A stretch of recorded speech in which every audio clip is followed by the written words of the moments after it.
Hello दोस्तों, तो आज हम देखने वाले हैं अभी हाल ही में आई मूवी श्रीकांत। मूवी की शुरुआत में हम दामोदर की फैमिली को देखते हैं। आज दामोदर काफ़ी खुश था क्योंकि उसके घर एक बेटे ने जन्म लिया था। इसीलिए दामोदर सपना देखने लगता है कि उसका बेटा बड़ा होकर भारत के लिए क्रिकेट खेलेगा और खुशी खुशी अपने बेटे का नाम श्रीकांत रखता है। लेकिन तभी उसे पता चलता है कि श्रीकांत ब्लाइंड है। उसका जीवन इतना आसान नहीं होने वाला है। अब उसके दोस्त और रिश्तेदार उसे सलाह देते हैं कि इस बच्चे को भगवान को वापस कर दो, जिस बात के लिए दामोदर भी तैयार हो जाता है। मतलब अपने बेटे को जान से मारने के लिए जाता है। तब उसकी बीबी उसे समझाती है कि हम अपने बच्चे को ऐसे ही पालेंगे। कुछ टाइम के बाद श्रीकांत का छोटा भाई भी इस दुनिया में आता है और दोनों साथ साथ रहने लगते हैं। थोड़े टाइम बाद दोनों स्कूल जाना भी शुरू कर देते हैं। श्रीकांत बचपन से ही शार्प माइंड का था, जिससे काफ़ी बच्चे उससे चिढ़ने लगे थे और उसके अंधे होने की वजह से उसे मारते पीटते रहते थे। यहाँ तक कि उससे कहते थे कि ये बड़ा होकर भिखारी बनेगा, जिससे श्रीकांत बहुत हर्ट होता था। और फिर किसी ने दामोदर को सलाह दी कि श्रीकांत को हैदराबाद के एक स्पेशल स्कूल में भेजे। वहाँ श्रीकांत जैसे बच्चों की अलग ही दुनिया है, जिसके लिए दामोदर को कुछ भी खर्च करने की ज़रूरत नहीं थी और श्रीकांत अच्छी एजुकेशन हासिल कर सकता था, जिससे दामोदर श्रीकांत को हैदराबाद भेज देता है। यहाँ हम देविका नाम की एक टीचर को देखते हैं जो श्रीकांत के हुनर से काफ़ी प्रभावित हुई थी और उसका ख्याल रखने लगी थी। अब स्कूल में श्रीकांत बहुत अच्छा कर रहा था, जिससे सभी टीचर उसको बहुत मानते थे।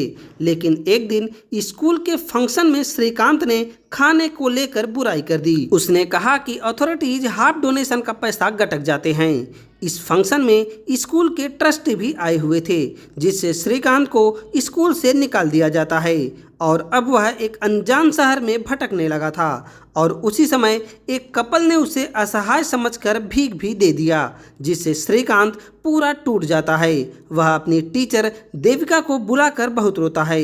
वह कहता है कि मुझे भिखारी नहीं बनना है, मैं जॉब करना चाहता हूँ, जिससे देविका डिसाइड करती है कि वह श्रीकांत को घर पर ही पढ़ाएगी। धीरे धीरे उसकी स्कूलिंग खत्म हो जाती है और अब वह साइंस से आगे पढ़ना चाहता था। लेकिन इंडिया में तब तक विजुअली डिसेबल बच्चों के लिए साइंस से कोई सीट नहीं थी, जिससे कॉलेज में श्रीकांत को आर्ट में एडमिशन मिलता है। बट श्रीकांत को साइंस पढ़ना था, इसीलिए वह एजुकेशन सिस्टम पर केस कर देता है, जिससे उसे काफ़ी परेशानी का सामना करना पड़ा। लेकिन अंत में उसने इंडियन एजुकेशन सिस्टम को बदल दिया। अब विजुअली डिसेबल बच्चों के लिए भी साइंस में सीट खाली हो चुकी थी। इसी बीच उसकी मुलाकात होती है माननीय कलाम साहब से, जहां कलाम साहब ने सभी बच्चों से उनके ड्रीम के बारे में पूछा। तो श्रीकांत ने अपना ड्रीम इंडिया का फर्स्ट विजुअली चैलेंज पीएम बनने का बताया, जिससे बाकी बच्चे श्रीकांत का मजाक उड़ाने लगे। लेकिन एपीजे अब्दुल कलाम ने श्रीकांत में एक अलग ही स्पार्क देखा। उन्होंने श्रीकांत के फ्यूचर के लिए बेस्ट विशेष दी। उस साल श्रीकांत अपने कॉलेज में भी टॉप करता है और उसका क्रेडिट उसने अपनी टीचर देविका को दिया। अब आगे श्रीकांत को आईआईटी में पढ़ना था, लेकिन फिर से वही प्रॉब्लम। इसके लिए फिर से उसे सिस्टम से लड़ना पड़ेगा। लेकिन अगर वह लड़ता ही रहेगा तो पढ़ेगा कब? इसीलिए उसने फॉरेन कंट्री में आगे की पढ़ाई के लिए अप्लाई कर दिया। इसी बीच वह क्रिकेट खेलना भी शुरू कर देता है, जिसमें वह काफ़ी अच्छा करता है, जिससे जल्द ही उसे इंडियन क्रिकेट टीम की जर्सी भी मिल जाती है। अब दामोदर का सपना पूरा होने वाला था, लेकिन श्रीकांत की डिसेबिलिटी की वजह से फॉरेन यूनिवर्सिटी से इसे स्कॉलरशिप ऑफर हो जाती है, जिससे श्रीकांत क्रिकेट छोड़कर एमआईटी में एडमिशन ले लिया। लेकिन जब वह फॉरेन जा रहा था तो एयरपोर्ट पर उसे रोक दिया जाता है, क्योंकि रूल के हिसाब से किसी विजुअली डिसेबल व्यक्ति को अकेले ट्रेवल करने नहीं दिया जाता, जिससे श्रीकांत अदर पैसेंजर से रिक्वेस्ट करता है कि बस फॉर्मेलिटीज के लिए ये कह दें कि आप हमारे साथ हैं। लेकिन किसी ने उसका साथ नहीं दिया। फिर श्रीकांत एयरलाइंस वालों को अपना हुनर दिखाता है। वह साबित कर देता है कि उसे कहीं आने जाने के लिए किसी और की ज़रूरत नहीं है। उसने यहाँ आने से पहले एयरलाइंस के बारे में काफ़ी स्टडी की थी, जिससे वह फॉरेन कंट्री में आ जाता है। यहाँ आने के बाद श्रीकांत को लगता है कि वह किसी दूसरी दुनिया में पहुंच चुका है, क्योंकि यहाँ का एजुकेशन सिस्टम इंडिया से काफ़ी अलग था। यहाँ उसे सब कुछ करने की आज़ादी थी जो इंडिया में कभी नहीं कर सकता था। इसको यहाँ पढ़ाई के साथ साथ बेसबॉल खेलने का भी मौका मिलता है। क्योंकि श्रीकांत क्रिकेट में काफ़ी अच्छा था, इसीलिए वह बेसबॉल में भी कमाल कर रहा था, जिससे इंडिया में श्रीकांत के काफ़ी चर्चे होने लगे।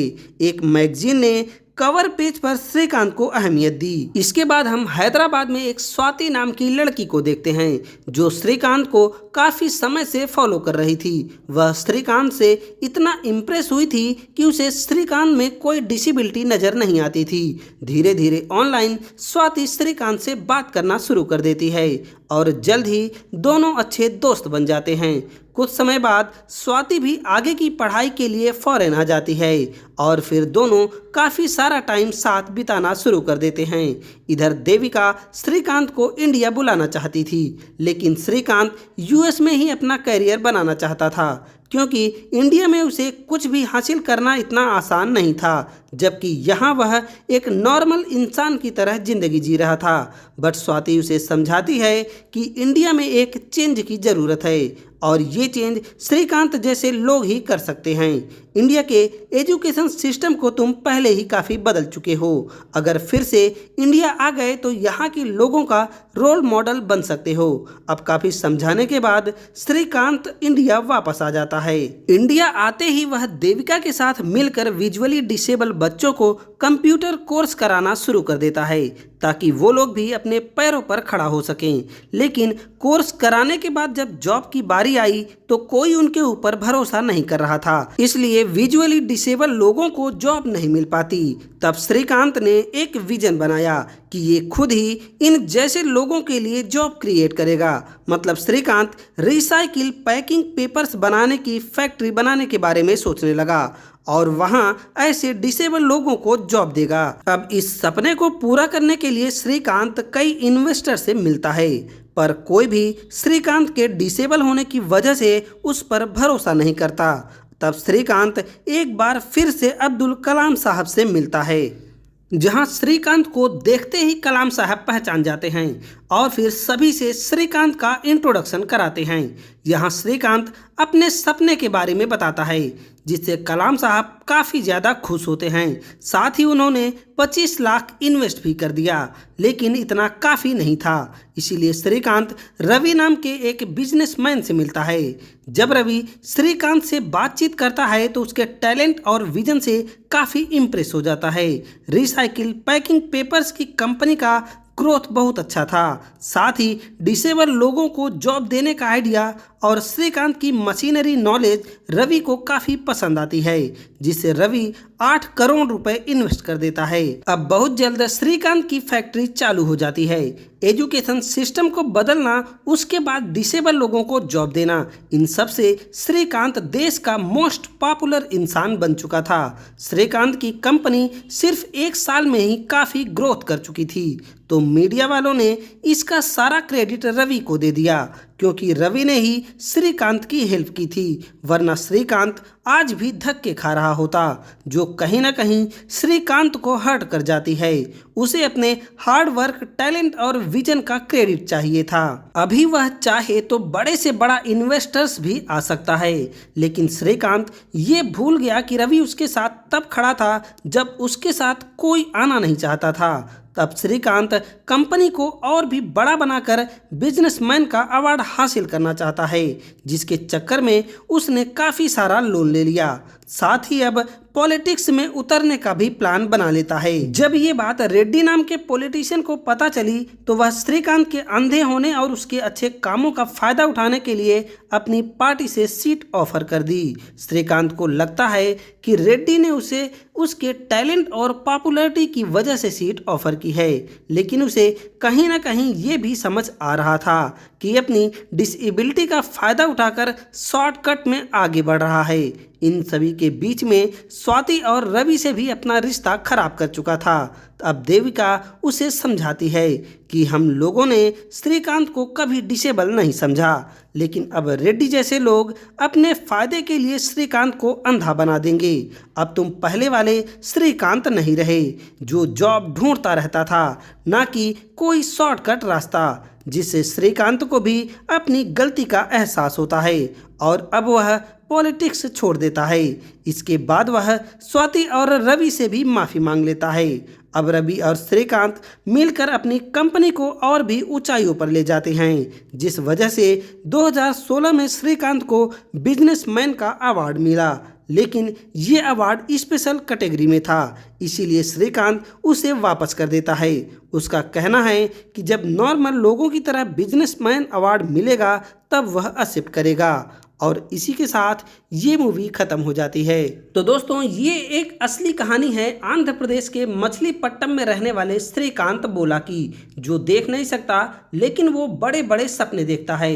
उसका एक बड़ा सपना है देश का पहला नेत्रहीन राष्ट्रपति बनना। स्कूल में श्रीकांत को मिलती है उसकी टीचर ज्योतिका, जो उसके लिए यशोदा माँ जैसी है। वो इस जिंदगी में आगे बढ़ना और मुश्किलों से लड़ना सिखाती है। वो आगे बढ़ता है लेकिन फिर उसका अहंकार उसे स्कूल से निकलवा देता है। ये एक ऐसी फिल्म है जो आपको मोटिवेट करती है। श्रीकांत आपके अंदर एक जोश भरता है कि हौसला और जज्बा हो तो कुछ भी किया जा सकता है। तो दोस्तों, आशा करता हूँ कि ये कहानी आपको अच्छी लगी होगी। अगर वीडियो अच्छा लगा हो तो इसको लाइक करके चैनल को सब्सक्राइब जरूर कीजिएगा। अब हम मिलते हैं एक नई वीडियो के साथ।